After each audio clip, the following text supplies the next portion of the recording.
Now, I actually wrote down what I was going to talk about in the review of the book where I'd be reviewing, which is Marvel's Epilogue, which is, yeah, you guys already know that because it's in the title. So this is the epilogue to that Marvel's book, and it's not included in that Marvel's. It's not included in the Marvel's, because it came out before this did.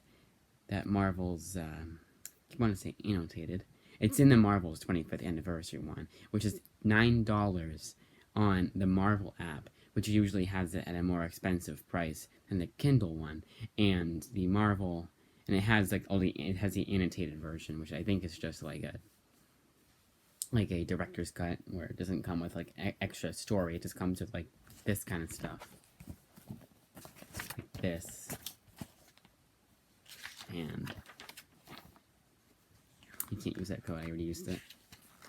And for some weird reason, if you look up Marvel's Epilogue, you won't get this right away on the Marvel app. But it's there. And like that kind of stuff.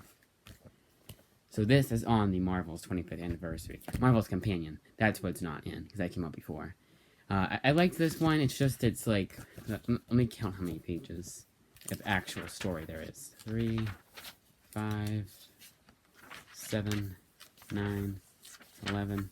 13, 15, 16. Actually, not that bad. Because 16 pages, that was what normally was in... like they had Marvel books back in the day, like back in the 80s and the 70s. More so the 70s. Especially the new X-Men one, which is the Uncanny X-Men one. Those were 16 pages each, because they guess Marvel didn't want them to have more pages or whatever. And that's why they came up with X-Men Classic, which is way too long in my opinion. It's like I like short and sweet comics back in the day. Because back in the day, some of them were dated. The X-Men ones aren't as dated, but some of them were dated back then. I was like, why can't this be an 18-page book? But this was good. And they do give you a lot more than I thought they did. It's only like a few pages less than what they normally give you in a $3.99 book. And this was $4.99, but it's worth it. You know, you get the paper quality. The cover is really good, and if you want to read up like on the interviews and stuff, it's worth getting it. But I got it for $4 because my 20% off discount. I hope it did.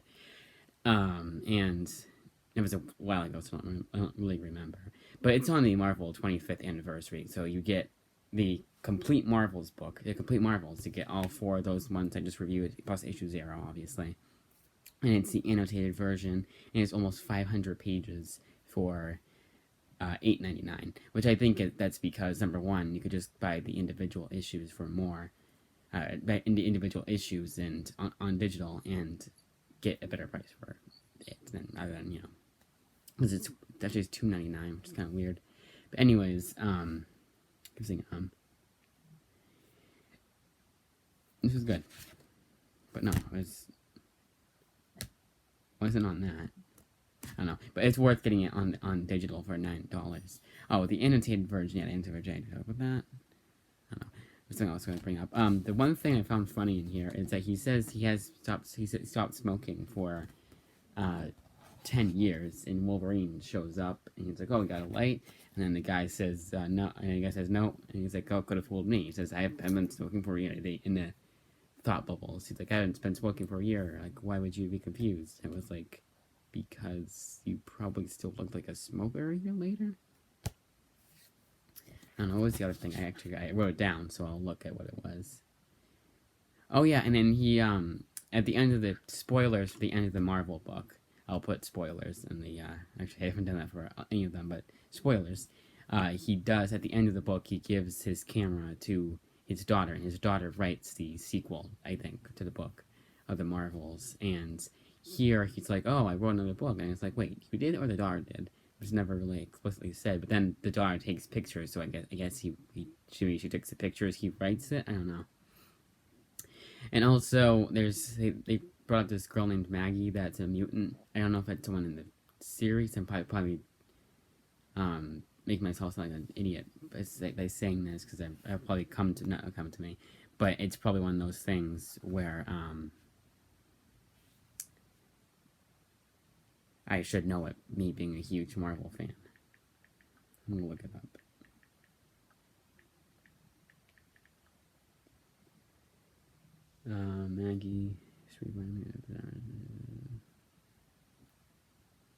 Yeah, but what's her... Margaret Braddock? That sounds very familiar. Come on. Oh, it's the alien! That's what it was. And so in the Marvel's book, they take care of this alien for a little bit, and then the alien leaves at the end. Spoilers, the alien leaves at the end, and is presumed dead. She never reappears. That's who it was supposed to be. Again, full spoilers of that book now. I give you a spoiler-free review for this. So far I did. Okay, so now channel update. Starting this channel update, like, oh my, like, I'm this big channel and everyone watches it and everyone's hanging on to my every word or whatever, I don't know. But, I'm starting school again, so I probably won't be reviewing as much, doing as many videos. I'll be doing the weekly haul videos, obviously, because if I get comics, I want to show you guys. But I won't be doing it, like, I won't be uploading as often as I usually would. And I'll still do reading recommendations, so it probably won't be any different. It's just, like, I don't like to waste as much time. I don't, like, have as much time, you know? Not waste, I'm not saying YouTube is a waste of time, rather. Just saying that, like, I don't know. And it's all, I don't know. I don't know if I'll be uploading more, I don't know if I'll be uploading less, but you'll still get at least weekly videos. At the very least. And when I finish the library books, I'll be getting reading recommendations. But that probably won't be till next week, or whenever I finish those books that aren't the Marvel epics. Because those are going to take me a while to read. That's it.